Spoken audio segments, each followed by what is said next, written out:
की तरफ से बयान दिया गया है। ट्रंप का कहना है कि इस दौरान 5 जेट गिराए गए थे। हालांकि उनकी तरफ से ये नहीं बताया गया कि वो किस देश के जेट थे, लेकिन राहुल गांधी ये मान बैठे हैं कि ये जेट भारत के ही थे और भारत सरकार से सवाल भी करने लगे हैं। देखें इस रिपोर्ट में।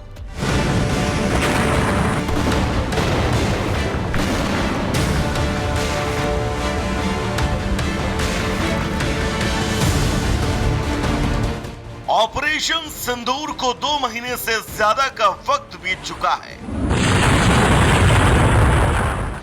लेकिन ट्रंप अब भी सीज फायर कराने का राग अलाप रहे हैं और अब उन्होंने युद्ध को लेकर एक ऐसा दावा कर दिया जिसने 7 समंदर पार भारत में इस मामले को सियासी हवा दे दी। व्हाइट हाउस में रिपब्लिकन सांसदों के साथ डिनर चल रहा था, जिसके बाद जब ट्रंप मीडिया के सामने आए तो उनके बयान में एक बार फिर भारत पाकिस्तान जंग को रोकने का क्रेडिट लेने की होड़ दिखाई दी। हमने कई युद्ध रोके और ये गंभीर युद्ध भारत और पाकिस्तान के बीच चल रहा था। वहां से विमानों को मार गिराया जा रहा था। मुझे लगता है कि इस युद्ध में 5 जेट मार गिराए गए थे। भारत और पाकिस्तान दोनों देश संवेदनशील एटमी शक्ति हैं और वो एक दूसरे पर हमले कर रहे थे। ये जंग बड़ा रूप ले सकती थी। तो सुना आपने, लेकिन ये कौन से जेट थे, किसके थे? भारत के या पाकिस्तान के? ट्रंप ने अपने बयान में कहीं भी ये साफ नहीं किया, लेकिन सियासतदानों को इससे क्या, उन्हें तो बस इस मामले पर अपनी सियासी रोटियां सेकनी थी। लिहाजा ट्रंप के बयान के बाद एक्स पर एंट्री हुई कांग्रेस के युवराज की और वो सरकार से इस दावे की सच्चाई जानने की बात करने लगे।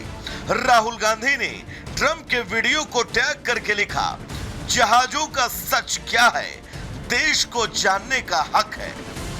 लेकिन ये सवाल बीजेपी को बर्दाश्त नहीं हुआ और बीजेपी ने जुबानी बमबारी करके राहुल को खरी खरी सुना दी। बीजेपी नेता अमित मालवीय ने कहा, राहुल गांधी की मानसिकता एक देशद्रोही की है। ट्रंप ने अपने बयान में ना तो भारत का नाम लिया, ना ही ये कहा कि वो 5 जहाज भारत के थे। फिर कांग्रेस के युवराज ने उन्हें भारत के ही क्यों माने, पाकिस्तान के क्यों नहीं माने? क्या उन्हें अपने देश से ज्यादा हमदर्दी पाकिस्तान से है? सच्चाई ये है कि ऑपरेशन सिंदूर से पाकिस्तान अब तक उबरा नहीं, लेकिन दर्द राहुल गांधी को हो रहा है। अब सवाल उठता है कि क्या राहुल गांधी को सेना के पराक्रम से ज्यादा भरोसा ट्रंप के बड़बोलेपन पर है? ये राजनीति का सवाल है या फिर देश की अस्मिता पर सवाल? और क्या बार बार सेना की कार्रवाई पर सवाल उठाकर वो पाकिस्तान को ऑक्सीजन दे रहे हैं? Bureau report, Republic Bharat. और इधर बीजेपी ने आरोप लगाया है कि, आपको बता दें, राहुल गांधी को लेकर बीजेपी ने आरोप लगाया है कि देश में लीडर प्रोपेगेंडा की तरह काम कर रहे हैं राहुल गांधी। देखिए, राहुल गांधी जो एलओपी है वो लीडर ऑफ ऑपोजिशन की तरह कम और लीडर ऑफ प्रोपेगेंडा की तरह ज्यादा बोलते हैं। अभी भी उनका वही रट चल रहा है। विदेशियों पर ज्यादा भरोसा है, ट्रंप पर ज्यादा भरोसा है, ऑपरेशन सिंदूर फेलियर हो गया, सीज फायर हमने कर दिया, सरेंडर हो गया। जबकि इन बातों का खंडन एमईए ने, डीजीएमओ ने, भारत की सरकार ने, पीएम ने और इसके अलावा खुद कांग्रेस के नेताओं ने, सलमान, मनीष और शशि ने किया है। पर कांग्रेस पार्टी केवल अपनी सस्ती राजनीति करना चाहती है। राष्ट्रनीति पर वो परिवार हित की सोचती है, देश हित की नहीं। वो दल हित को ऊपर रखती है, राष्ट्र हित को नहीं।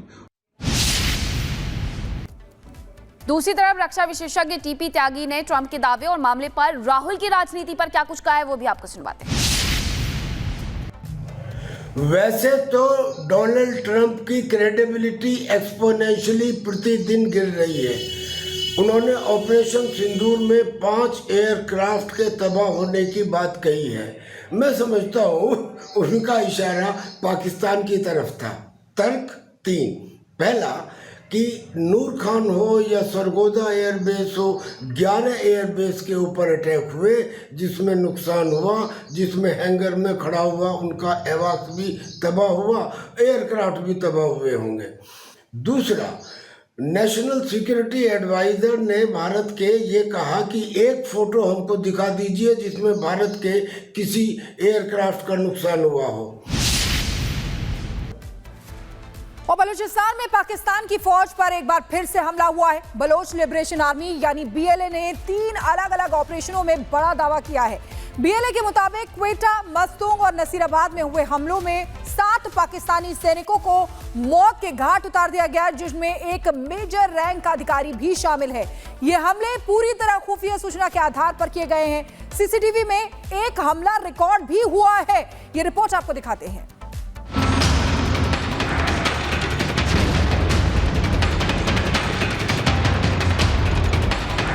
बलूचिस्तान की राजधानी क्वेटा में हुए एक तेज धमाके ने सबको चौंका दिया। जाबल-ए-नूर इलाके में बीएलए की स्पेशल टैक्टिकल ऑपरेशन स्क्वाड ने रिमोट कंट्रोल आईईडी से हमला कर पाकिस्तानी सेना के मेजर अनवर काकर को निशाना बनाया। क्वेटा के जाबल-ए-नूर में हुए इस धमाके ने पाकिस्तान की फौज को हिलाकर रख दिया। बीएलए की सटीक कार्रवाई का एक एक पल सीसीटीवी में कैद हो। बीएलए के मुताबिक ये एक इंटेलिजेंस बेस्ड ऑपरेशन था, जिसकी जानकारी उन्हें जराब नाम की उनकी खुफिया विंग से मिली। बता दें कि मेजर अनवर काकर बीएलए के निशाने पर काफी वक्त से था। आरोप है कि अनवर काकर बलूचिस्तान में सेना की कार्रवाइयों की अगुवाई करता था और आईएसपीआर की प्रोपेगेंडा लैब्स का भी प्रमुख था। इन लैब्स के जरिए हजारों फेक अकाउंट्स के जरिए बलोच आंदोलन के खिलाफ दुष्प्रचार किया जा रहा था। बीएलए ने दूसरा हमला मस्तूंग के अबगुल इलाके के पास किया है। बीएलए के लड़ाकों ने पाकिस्तानी फौज के काफिले पर घात लगाकर हमला किया। इस हमले में 6 पाकिस्तानी सैनिकों को मार गिराने का दावा किया गया है।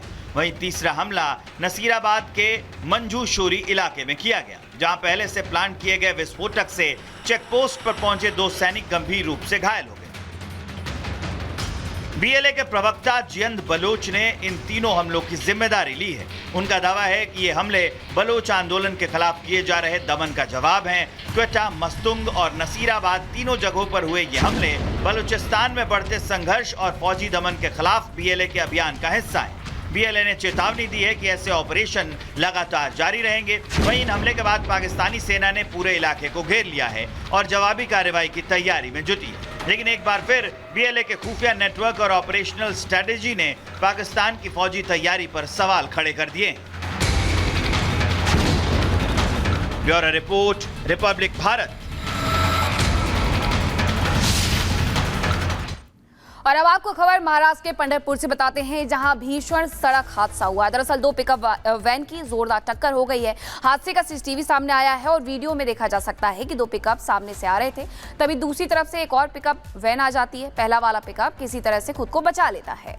उसके पीछे चल रहे पिकअप वैन को अंदाजा नहीं लगा और पिकअप वैन की आमने सामने की टक्कर हो जाती है। हादसे में 8 लोग घायल बताए जा रहे हैं। हादसे के वक्त की तस्वीरें भी सामने आई हैं कि किस तरीके से एक और वैन आती है जो कि टकरा जाती है और इन दोनों वैन के आपस में टकराने की वजह से ये बड़ा हादसा होता है। एक पिकअप पलटते पलटते बचती है, लेकिन 8 लोग इस घटना में बताए जा रहे हैं कि घायल हो गए हैं। ये